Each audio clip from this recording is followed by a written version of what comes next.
Hi, I'm Claire. At 26, I'm a secretary at a big corporation.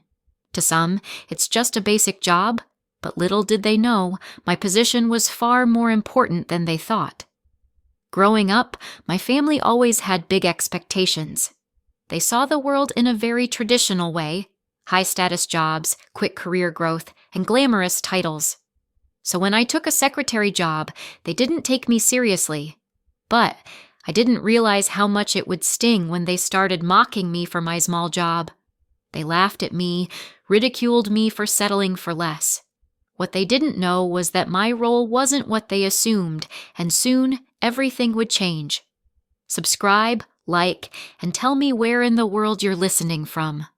I'd love to know where my story is reaching. As time went on, their disappointment turned into outright mockery.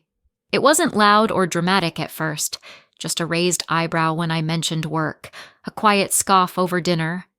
But it didn't stay subtle for long. My mother would fix me with this look of disbelief and say, "You're a secretary? And you're satisfied with that now?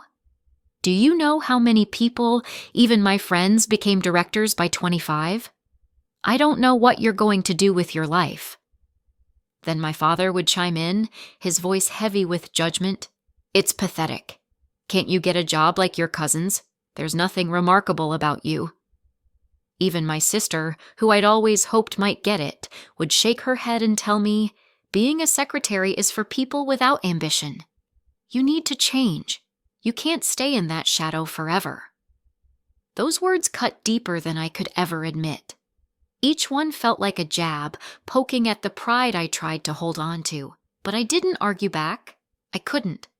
The thought of disappointing them even more kept my mouth shut. I'd just nod, forcing a small smile, while inside I felt invisible, like they didn't see the real me or the effort I poured into my work. Still, something in me refused to break. I wanted to prove my job mattered, even if I didn't know how to make them see it yet. It wasn't just at home either. Whenever relatives or family friends came over, my parents turned my job into a punchline. "Look at Claire," they'd say, their voices dripping with pity. "She's still a secretary at 26. Don't make the same mistake." The room would fill with awkward laughs, and I'd feel their eyes on me, judging, dismissing. I'd sit there, swallowing the humiliation, pretending it didn't faze me.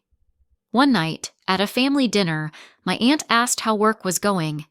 Before I could even open my mouth, my mother cut in, "Oh, she's just a secretary." Nothing to brag about. The table erupted in laughter, and I felt my cheeks burn. I forced a smile, like always, but inside, I wanted to disappear. Another time, my sister brought her fiancé home, a sharp, successful lawyer. My parents couldn't stop gushing about his achievements, then turned to me with that familiar tone. "Why can't you do something like that, Claire?" "Not this dead-end job." I sat there, shrinking into myself, wondering if they'd ever see me as more than their cautionary tale. At work, I tried to shake it off. I threw myself into my tasks, organizing schedules, keeping the team on track, making sure everything ran smoothly. I knew my role mattered. I saw it in the way things fell apart when I wasn't there, but their voices followed me, chipping away at the pride I felt. Still, I kept going. I'd smile through the day, hiding the sting of their words, determined to hold my head up even if they couldn't see why. I never snapped back, though. Not once. I didn't want to start a fight or make things worse. Instead, I let their mockery fuel me in a quiet way. I'd get up every morning, go to work, and do my best. Not for them, but for me. I was determined to prove, even if just to myself, that I was more than they thought. Little did my family know, my small job was about to turn into something extraordinary. It started on a quiet Tuesday morning. I was at my desk, still stinging from last weekend's jabs about just being a secretary, when my phone buzzed with a message from the CEO's office. "Claire, can you come see me?" My stomach flipped. I'd handled schedules and memos for him before, but this felt different. With a mix of nerves and curiosity, I made my way upstairs. The CEO greeted me with a steady gaze and a slight smile. "Claire, I've noticed how you work. Your precision, your reliability. You've got a knack for keeping this place running smoothly. I need that now." He leaned forward. "We've got a critical board meeting next week. It's our shot at a major expansion, and I need someone I can trust to handle everything. Logistics, materials, all of it. I want you to take the lead. Can you do it?" I froze for a split second. Me? Leading something this big? But then a spark of excitement ignited inside me. "Yes, sir," I replied, my voice firm despite the butterflies. "I won't let you down." As I left his office, my mind raced. This was my chance, my moment to show what I could do. The next week was relentless. I threw myself into the task, determined to make it perfect. I coordinated with every team, reviewed every report, and even caught a last-minute error in the financial projections that could have derailed us. Late nights blurred into early mornings, but I didn't care. Each detail I nailed down felt like a quiet victory, a step toward proving I was more than they thought. The day of the meeting, I barely breathed. Standing in the boardroom, I watched as everything unfolded exactly as planned. The CEO's pitch was sharp, the materials flawless, and the board's nods told me we'd hit the mark. When they greenlit the expansion, relief washed over me, followed by a rush of pride I hadn't expected. Afterward, the CEO pulled me aside. "Claire, you were outstanding. I knew I could count on you." Word spread fast. Colleagues who'd barely noticed me before now stopped by with questions or a quick, "Great job." The CEO started pulling me into bigger discussions, strategy meetings, key decisions. I wasn't just fetching coffee anymore. I was becoming his go-to, his right hand. And as I walked out that day, head high, I realized something. This wasn't just about silencing my family. It was about me, how far I could go, and how much I could achieve. After that board meeting, everything shifted.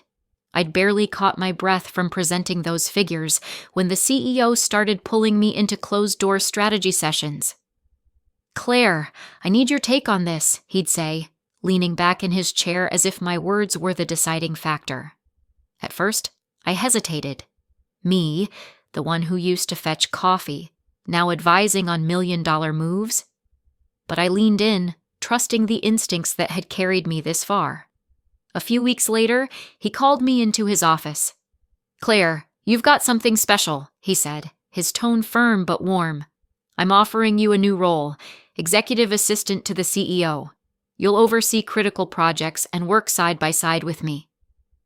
My pulse quickened. This wasn't just a step up. It was a vault into the heart of the company. "Thank you," I managed, voice steady despite the thrill. "I won't let you down." And I didn't. The role threw me into the deep end, but I swam. I overhauled how teams talked to each other, untangling knots that had stalled us for years. When we prepped a new product launch, I coordinated every detail, design, production, marketing, until it hit the market like a storm. Sales soared, and at the next meeting, the CEO pointed to me. "Claire drove this," he said. I smiled, quick to add, only because everyone pulled together. The wins kept coming. I pitched a strategy that landed us a massive client, the kind of deal that rewrites a company's future. Hours of prep, late nights poring over terms, and a steady handshake later, it was ours. The CEO clapped me on the shoulder. "You're my right hand now, Claire." I nodded, grateful, but kept it simple. Just glad I could help. I mentored the new hires too, passing on what I'd learned. People started looking to me, not just for answers, but for guidance. It felt good, not because of the attention, but because I was making a difference. My family's old jabs faded into the background, replaced by the quiet respect I saw in my colleagues' eyes. Looking back, I feel proud. Not the loud kind, but the kind that settles deep. I'd built this, step by step, and the company was stronger for it. That's enough for me. One crisp morning, my family showed up unannounced at the company. Mom, Dad, and my sister strode through the lobby, likely picturing me hunched over a desk, sorting mail or brewing coffee, the small job they'd mocked for years. Instead, they found me in the boardroom, standing tall at the head of a polished table, guiding a team through a critical project. The hum of focused voices filled the air as I pointed to charts on the screen, my colleagues nodding with respect. I saw them hesitate at the glass door, their faces a mix of shock and disbelief, but I kept my composure and waved them in. As they stepped inside, the CEO entered behind them, his sharp suit and easy confidence commanding the room. "Claire," he said, his voice warm but firm, "that analysis you ran sealed the deal. Brilliant work." He turned to my family, offering a handshake. "You must be proud. She's the backbone of this operation." My parents froze, Mom clutching her purse tighter, Dad's jaw tightening as the truth sank in. My sister's eyes darted from the CEO to me, then to the team who deferred to my every word. The job they'd belittled wasn't small. It was the foundation of everything I'd built. They followed me to my office, a sleek space with a view of the city skyline, and the silence grew heavy. Dad shifted uncomfortably, staring at the awards on my wall. Mom's voice trembled as she spoke. "Claire, we didn't know. We thought you were just—" She stopped, ashamed. Dad added, "We shouldn't have laughed at you. We're sorry." Their regret hung there, raw and unpolished, but I didn't flinch. I'd waited years for this moment, yet it didn't feel like a victory to gloat over, just a fact to acknowledge.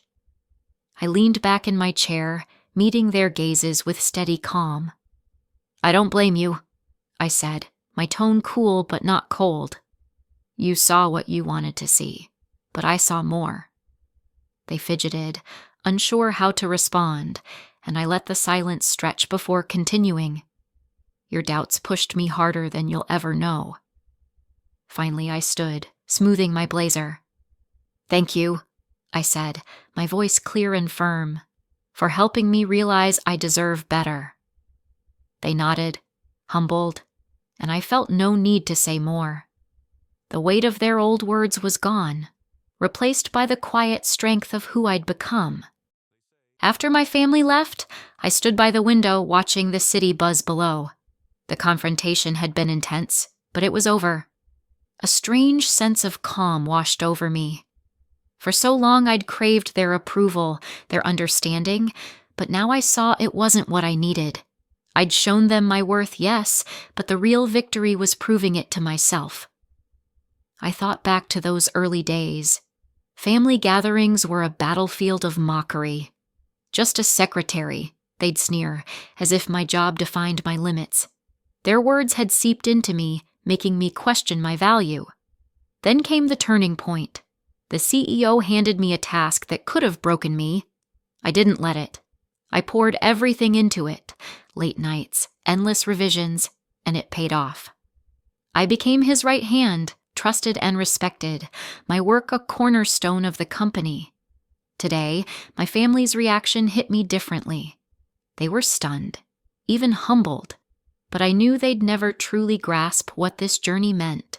They saw the polished office, the awards lining my shelf, the CEO's nod of approval, but not the struggle behind it, not the moments I doubted myself or the quiet triumphs when I pushed through.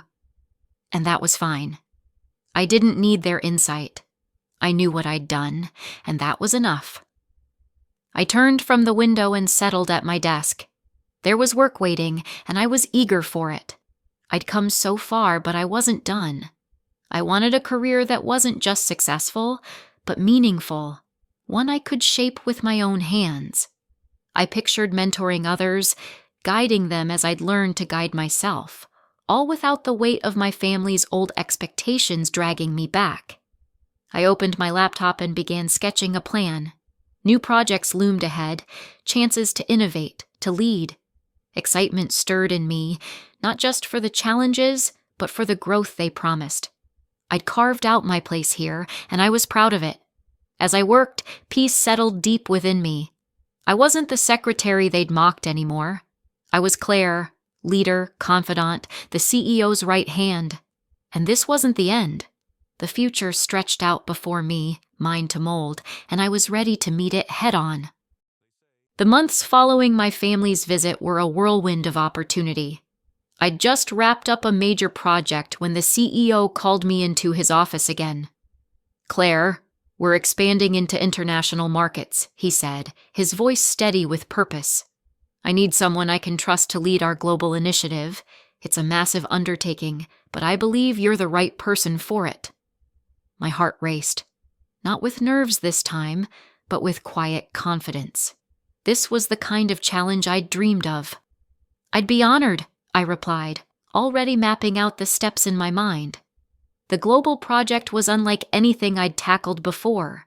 It spanned continents, requiring late-night calls across time zones, navigating cultural nuances, and aligning teams from different corners of the world. There were moments of doubt, of course, when a deal teetered or a deadline loomed, but I leaned on the skills I'd honed over the years. I led with clarity, listened with patience, and trusted my instincts. By the end, we'd not only launched successfully, but exceeded every target. The CEO's praise was brief but sincere. "You've outdone yourself, Claire." I smiled, knowing the real reward was the growth I'd felt along the way. Meanwhile, my family's perspective had shifted, though it took time. One evening, my mother called, her voice softer than I'd ever heard. "Claire, we're so proud of you," she said, the words catching slightly. "We didn't understand before, but now we see how far you've come." My father, always gruff, added, "You've done it on your own." That's something. Even my sister, once dismissive, now asked for advice on her own career. Their admiration was genuine, but it no longer defined me. I'd already found my peace. When my parents faced financial trouble a few months later, I stepped in. Not out of obligation, but because I wanted to. I helped them restructure their debts, using the same precision I applied at work. They accepted gratefully, and for the first time, I felt our relationship was equal. No more expectations, no more pressure, just mutual respect. As I sat in my office, watching the sun dip below the skyline, I felt a deep sense of freedom. I'd built a career that mattered, not just to the company, but to me. My family's doubts had faded, replaced by a quiet understanding. But more importantly, I'd learned to trust myself, to know that my path was mine to shape. The future stretched ahead, full of possibility, and I was ready to embrace it, unburdened and whole.